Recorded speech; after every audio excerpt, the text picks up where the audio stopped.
My wife has been standing still for hours. My wife has suddenly stopped still, and before she stopped still, we were arguing about finances and about me. She just wasn't happy about the situation with our marriage and everything in general. I became angry, and in the middle of her anger, she stopped still. She still had that angry face, and her body language was still showing signs of anger, but she was still as a statue. Then, as I tried to get her to stop messing around, I just went upstairs and tried to cool off, and then went out.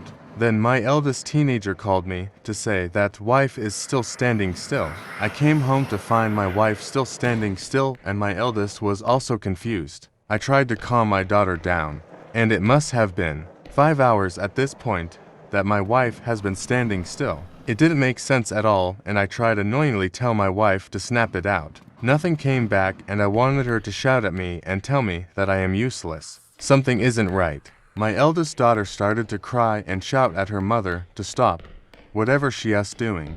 Then I saw a fly land on my wife's shoulder, and it never flew off. Another 5 hours went past, and that fly was still on my wife's shoulders. My wife was still stand still. Then my daughter came down all worried, and she was crying again. And when she touched my wife, she was suddenly standing still. My daughter wanted to hug my wife, but when my daughter's hand touched my wife's shoulders, my daughter is now still. Her face is in the crying motion, and I am bewildered now. I tried to shout at my daughter to snap out of it, but she is now like my wife. Now it's my wife, my daughter, and that fly who are standing still. They even their facial motion and bodily movement are standing still. Then when my wife's parents came over, when they touched my wife, they too became standing still. Then when my wife's best friend came over, she touched my daughter's shoulder, and she too became standing still. This was becoming absurd, and I was out of my wind with hardly any idea on what to do. I called over my friend, and he had an idea on what to do.